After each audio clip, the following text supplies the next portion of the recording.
Welcome. I'm Kinetic Symphony. I hunt down and report on weird and true mysterious stories, from glitches to the paranormal. Case file number 1599, written by smallmonzter, The Shaded Death. Last week, I was out in my backyard. I live on about 10 acres, but I was only about 100 feet from my home. I usually go for a short walk every day down the same trail with our dogs. I had walked the same trail every day for the last week. Off to one side of the trail, I noticed a recently dead deer. It wasn't there the day before. Very obviously not there the day before, as I had to stop my dogs from engaging with it. This in itself is not odd. I live in the woods and animals die. It happens. I didn't give it much of a thought. I am an avid hunter, and I can identify the state of decay of animals pretty easily. I should also add that I'm literally a scientist. Like my degrees are in biology and medicine. I'm quite pragmatic, and I can usually remain objective. Science explains a lot.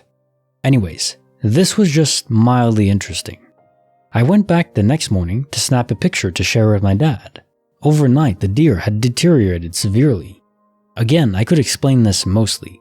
Temperatures were rising, and it had increased from about 38 Fahrenheit to 44 overnight.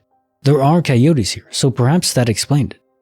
However, what I could not explain was the fact that a pair of rather expensive, custom sunglasses I had lost 6 years ago were sitting neatly undamaged next to the deer's hindquarters. They are brightly colored. Had these been there the day before, I would have noticed them as they are so obvious. I left them in place, went to get my wife and showed her the deer without mentioning the glasses. She saw the deer, and in a moment, her face went pale when she scanned and saw the glasses. Her response was, "Are you messing with me?" Nope. So we brought my sunglasses home and tried to work it out. Maybe melting snow moved them from the woods? Could I remember having lost them in the woods? No.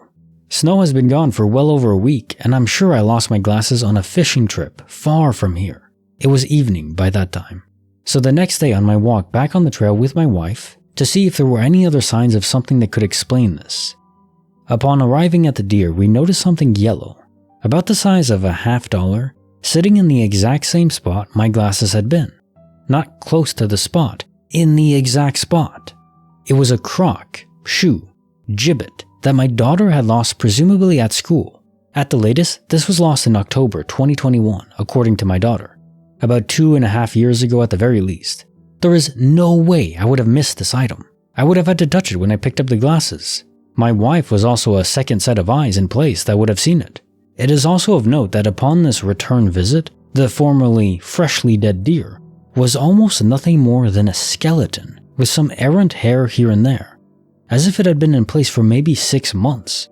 The flesh was almost entirely gone, just some dried strands of tendon here and there.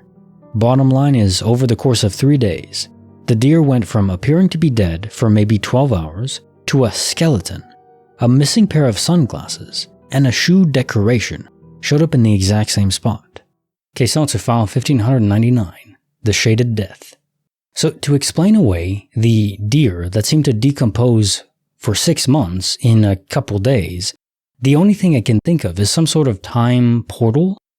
A space-time portal focused on time. Instead of it being a crossing event like a wormhole, it seemed like it infused and surrounded the deer persistently, for at least for a few days.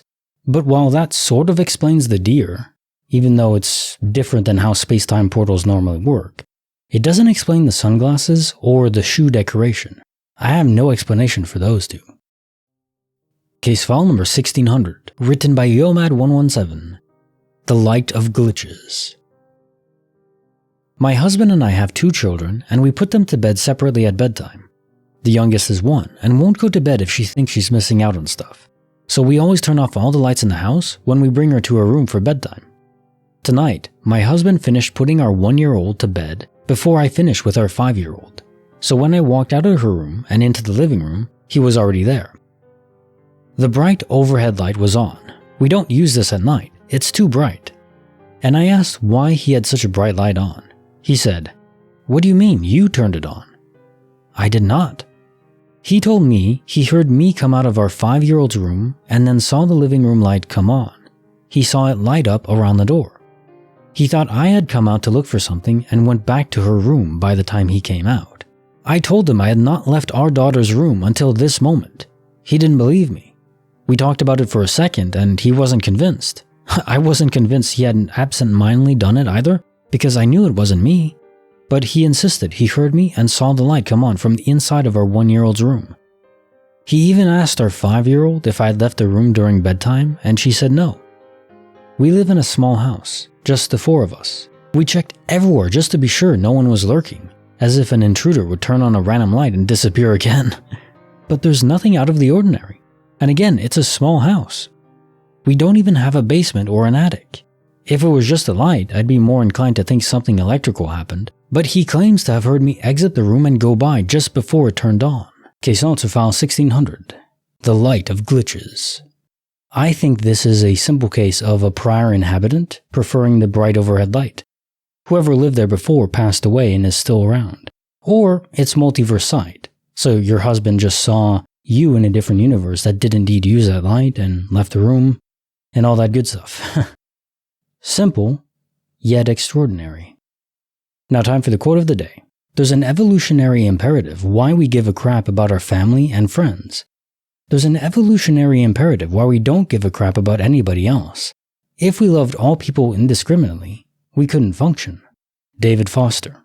I think this quote is 100% true, yet part of it we have to actively fight against, even though it isn't in our nature, because I do think we should care to some extent about everyone else.